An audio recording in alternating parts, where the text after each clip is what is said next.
Welcome back to my channel कुछ भी कहो दिल से। दोस्तों, आजकल के टाइम में ख़ास तौर से इंडिया में परंपराओं को निभाना बहुत मुश्किल होता जा रहा है। वो इस वजह से कि एक तो सबके पास ख़ास तौर से बड़े शहरों में समय की कमी होती जा रही है, दूसरा न्यूक्लियर फैमिली, और तीसरा जो है वो है महंगाई, जो सबसे बड़ा रीज़न है।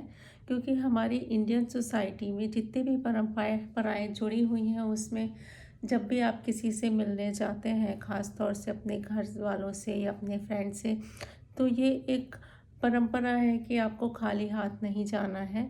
और अगर आप जाते हैं तो मोस्टली विद फैमिली जाते हैं।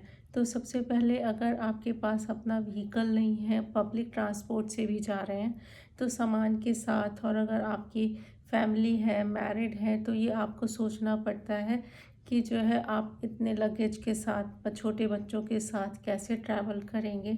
और फिर उसके बाद जो एक खर्चा लेन देन वाला होता है, उसको भी लोग पहले दिमाग में लाते हैं कि अच्छा, हम वहाँ पे मिलने के लिए जा रहे हैं तो हमारे ये खर्चे होंगे, जो कि आज की डेट में महंगाई के कारण मुश्किल होता जा रहा है। तो इसीलिए हम जो है सोशल ऑब्लिगेशन से कटने लगे हैं। खा इसीलिए देखते हैं कि जैसे वीकेंड आता है या 3-4 दिन की छुट्टियां पड़ती हैं, तो लोग अपने रिश्तों में जाने से बेटर कहीं बाहर निकलना ज़्यादा बेटर समझते हैं। क्योंकि उन्हें लगता है कि इससे जो उनके खर्चे होंगे वो थोड़े से कम होंगे। और दूसरा रीज़न जो है, एक वो सोशल मीडिया भी है कि सोशल मीडिया पे जब आप चीज़ों को देखते हैं तो आपको लगता है कि चलिए हम भी घूम के आते हैं, हमें भी जगह देखनी चाहिए। तो इस वजह से जो हमारी परंपराएं हैं, जो हमारे रिश्ते हैं, वो कमज़ोर होते जा रहे हैं।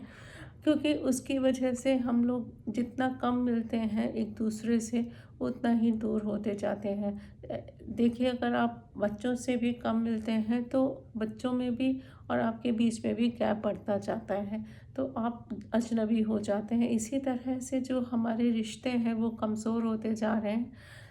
उसके लिए जो सबसे बड़ा रीज़न है वो यही है कि जो हमारी परंपराएं सोशल मीडिया की वजह से ये है कि अगर आप छोटा कोई गिफ्ट लेके जा रहे हैं तो आपको ये समझा जाता है ये आप तो मतलब कैसे इंसान हैं, जैसे आपको बहुत ही डिग्रेड कर दिया जाता है कि अच्छा, फल ही लेके आ गए हैं।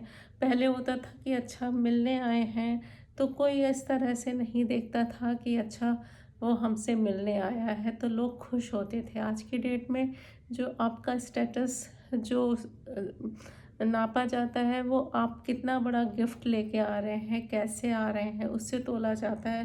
तो आपको अगर कहीं जाना भी होता है तो आपको भी 10 बार सोचना पड़ता है कि अगर आप किसी अच्छे वेल स्टेटस वाले अपने रिलेटिव से मिलने जा रहे हैं तो वो क्या सोचेगा। और सही बात भी है, आज की डेट में लोग पैसे को ज़्यादा वैल्यू देने लगे हैं, आपके इमोशन से ज़्यादा।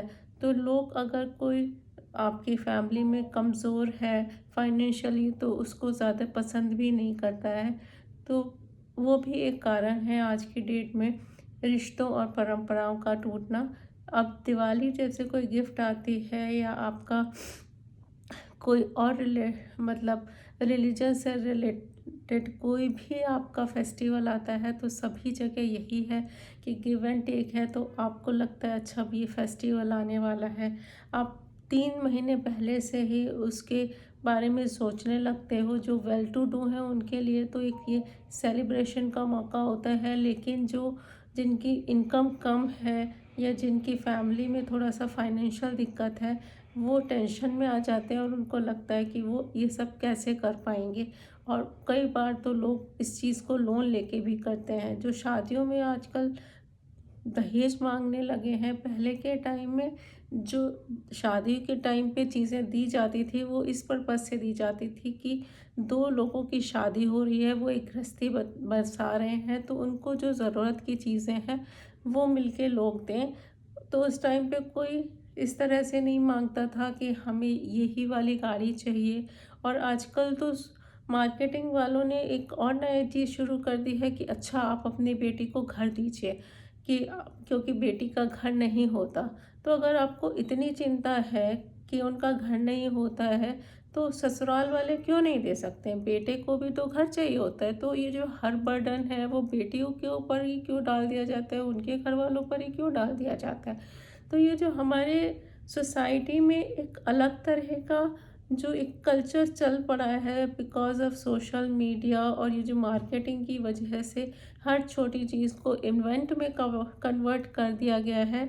अब हल्दी की रस्म आप लीजिए, शादी के टाइम पे तो वो दूसरे तरीके से होती थी। वो बान कहते थे हमारे यहाँ कि 5 दिन के बान है या 7 दिन के बान है, तो उस तरह से हम करते थे। आज की डेट में ये एक इवेंट की तरह से हो गया। अच्छा, आधे घंटे में सब लोगों ने हल्दी लगा दी और जो है एक सेलिब्रेशन हो गया। तो जो ये मार्केटिंग वाली इवेंट कंपनियां हैं, ये जो है कंपनीज आपको लूट रही हैं आपकी कल्चर के नाम पे, और उसका रेलेवेंस आधे लोगों को पता भी नहीं है। और इस चक्कर में आप अगर किसी यंग जनरेशन से पूछेंगे कि ये रस्म क्यों होती है तो उनको पता भी नहीं होगा, बस सोशल मीडिया पे दिख रहा है तो हम ये चीज़ कर रहे हैं।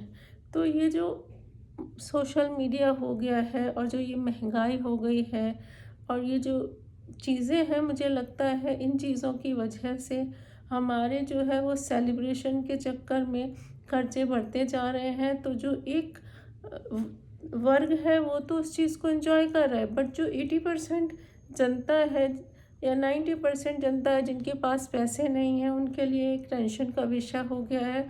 और ये जो लोग हैं वो उन परंपराओं से भागने लगे हैं या ये उनके लिए टेंशन का कारण बनती जा रही है।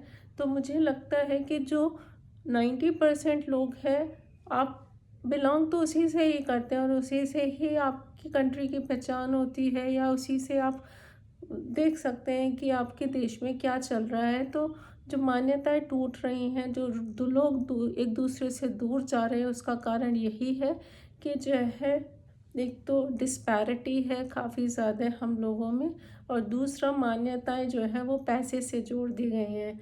तो अगर हम वाकई में अपनी मान्यताओं को बचाना चाहते हैं तो हमें ये चीज़ें पैसे से नहीं जोड़नी चाहिए, और जैसे था पहले वैसे ही करना चाहिए कि हमें इमोशंस को देखना चाहिए, पैसे को नहीं देखना चाहिए। तभी हम अपनी मान्यताएं बचा पाएंगे, तभी बच्चों को भी कुछ वैल्यूज़ दे पाएंगे। नहीं तो सभी लोग पैसे के जाल में फंस के रह जाएंगे और हमारी मान्यताएं जो थोड़ी बहुत बची भी हैं वो भी ख़त्म हो जाएंगी।